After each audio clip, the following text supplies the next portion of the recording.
ಹಂದರ ಅಂಬಲಿ ದಾಸೋಹದೊಂದಿಗೆ ಬಸವತೀರ್ಥ ವೀರಭದ್ರೇಶ್ವರ ಜಾತ್ರೆ ಸಂಪನ್ನ. ತಾಲೂಕಿನ ಇತಿಹಾಸ ಪ್ರಸಿದ್ಧ ಬಸವತೀರ್ಥ ವೀರಭದ್ರೇಶ್ವರ ದೇವಸ್ಥಾನದಲ್ಲಿ ಹಂದರ ಅಂಬಲಿ ಅನ್ನದಾಸೋಹದೊಂದಿಗೆ ಶುಕ್ರವಾರ ಸಂಜೆ 4:30ಕ್ಕೆ ವೀರಭದ್ರೇಶ್ವರ ಜಾತ್ರೆ ಸಂಪನ್ನಗೊಂಡಿತು. ಈ ವೇಳೆ ಜಾತ್ರಾ ಉತ್ಸವ ಸಮಿತಿಯ ಪ್ರಮುಖ ಮಹೇಶ್ ಅಗಡಿ ಹಂದರಂಬಲಿಯ ವಿಶೇಷತೆ ಕುರಿತು ವಿವರಿಸಿದರು. ಜಿಲ್ಲಾ ಪಂಚಾಯಿತಿ ಮಾಜಿ ಸದಸ್ಯ ಮಹಂತಯ್ಯ ಎಸ್ ತೀರ್ಥ ಸಹ ಈ ಸಂದರ್ಭದಲ್ಲಿ ತಮ್ಮ ಅನುಭವವನ್ನು ಹಂಚಿಕೊಂಡರು. ಗಣ್ಯರಾದ ವಿಶ್ವನಾಥ್ ಮರೂರ್, ನಾಗೇಶ್ ಪತ್ರಿ, ಬಸವರಾಜ್ ಸೋಂತ್, ಬಸವರಾಜ್ ಜನಕಟ್ಟಿ, ಮಹೇಶ್ ಸೋಂತ್, ಗುಂಡಾರೆಡ್ಡಿ ಪುಟ್ಕಲ್, ವಿಜಯ್ ಪತ್ರಿ, ಡಾಕ್ಟರ್ ಹಸನ್ ಮತ್ತಿತರರು ಈ ಸಂದರ್ಭದಲ್ಲಿ ಹಾಜರಿದ್ದರು.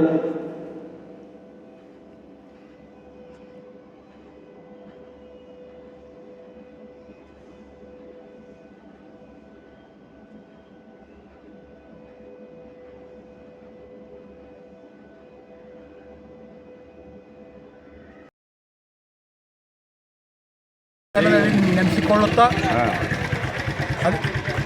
ಪ್ರತಿ ವರ್ಷದಂತೆ ಈ ವರ್ಷವೂ ಸಹ ಅತಿ ವಿಜೃಂಭಣೆಯಿಂದ ಶ್ರೀ ವೀರಭದ್ರೇಶ್ವರ ಜಾತ್ರಾ ಮಹೋತ್ಸವ ಇದು ಅಂತಿಮ ಘಟ್ಟ ಯಾವುದಂದ್ರೆ ಹಂದರಂಬಲಿ ಅಂಥೇಳಿ ಅತಿ ವಿಜೃಂಭಣೆಯಿಂದ ಈ ಜಾತ್ರಾ ಮಹೋತ್ಸವವನ್ನು ಬಹಳಷ್ಟು ತನು ಮನ ಧನದಿಂದ ಎಲ್ಲ ಭಕ್ತಾದಿಗಳು ಸೇರಿ ಬಹಳ ವಿಜೃಂಭಣೆಯಿಂದ ಜಾತ್ರೆಯನ್ನು ಮಾಡಿದ್ದಾರೆ.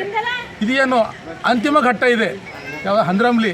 ಈ ಹಂದರಂಬಲಿಯಲ್ಲಿ ಎಲ್ಲ ನಮ್ಮ ದೇವಸ್ಥಾನದ ದೇವರಿಗೆ ಏನು ಭಕ್ತಾದಿಗಳು ಬಂದು ಜಾತ್ರಾ ಮಹೋತ್ಸವದಲ್ಲಿ ಪಾಲ್ಗೊಂಡು ಅದನ್ನು ಸೇವೆ ಸಲ್ಲಿಸಿದ್ದಾರೆ. ಎಲ್ಲ ಸೇವೆ ಸಲ್ಲಿಸಿರ್ತಕ್ಕಂಥ ಭಕ್ತಾದಿಗಳಿಗೆ ಆಡಳಿತ ವತಿಯಿಂದ ಎಲ್ಲರಿಗೂ ಸನ್ಮಾನ ಮಾಡೋಂಥ ಇವತ್ತು ಕಾರ್ಯಕ್ರಮ ಇದೆ. ಎಲ್ಲರಿಗೂ ಸನ್ಮಾನ ಮಾಡಿದ್ದೀವಿ. ಬರ್ತಕ್ಕಂಥದ್ದು ಎಲ್ಲ ಭಕ್ತಾದಿಗಳು ಇವತ್ತು ನಾನಂದ್ರೆ ಅಷ್ಟು ಮಂದಿ ಕರೆಸಿ ನಮ್ಮ ಹಳ್ಳಿ ಕಡೆ ಭಕ್ತಾದಿ ಇದ್ದಾರೆ ಸ್ವಂತ ಫ್ಯಾಮಿಲಿಗಳು ಅವರೇ ವರ್ಷಾನುವರ್ಷ ಯಾವ 8 ವರ್ಷದಿಂದ ಮೋಸ್ಟ್ಲಿ 8 ವರ್ಷದಿಂದ ಕಂಟಿನ್ಯೂ ಆಗಿ ಅವರೇನಂದ್ರೆ ಅಂದರೆ ಹಂದರಂಬಲಿ ಕಾರ್ಯಕ್ರಮನ ಅವರೇ ನಡೆಸ್ಕೊಡ್ತಾರೆ. ಅವರಿಗೆ ದೇವರು ಆಯುಷ್ಯ ಆರೋಗ್ಯ ಇನ್ನೂ ಕೊಡಲಿ, ಇನ್ನೂ ಅವ್ರ ಸೇವೆ ನಮ್ಮ ದೇವಸ್ಥಾನ ಸಿಗಲಿ ಅಂತಕ್ಕಂಥ ಮಾತನ್ನು ಈ ಸಂದರ್ಭದಲ್ಲಿ ಹೇಳಕ್ಕೆ ಬಯಸ್ತೇನೆ. ಒಂದು ಫ್ಯಾಮಿಲಿ ಕಡೆಯಿಂದ ಸುಮಾರು 8 ವರ್ಷ ಹಿಡಿದು ಇದು ಯಾವುದು ಇದು ಅಂದರೆ ಹಂದರಂಬಲಿ ಅಂತೇಳಿ ವರ್ಷಿಗೆ ಅವ್ರ ಕಡೆಯಿಂದ ಮಾಡ್ತಾರೆ. ಇವತ್ತು ನಾವು ಅವ್ರ ಕಡೆಯಿಂದಾಗಿ ನಾವು ದರ್ಶನ ಮಾಡಿಕೊಂಡು ಪ್ರಸಾದ ತೊಗೊಂಡು ಹೋಗೋರಂತೆ ಬಂದಿದ್ದು. ಪ್ರಸಾದ ಒಳ್ಳೆ ರೀತಿ ಪ್ರಸಾದ ಆಗ್ಯದ. ಎಲ್ಲ ಅವರಿಗೆ ಆಯುರಾರೋಗ್ಯ ಭಾಗ್ಯ ಇನ್ನೂ ಹೆಚ್ಚಿಗೆ ಇದು ಕೊಡ್ಲಿಕ್ಕೆ ವೀರಭದ್ರೇಶ್ವರ ಹೆಚ್ಚಿಗೆ ಸೌಕರ್ಯ ಮಾಡಿಕೊಳ್ಳಿ ಅಂಥೇಳಿ ಆಶಿಸ್ತಾ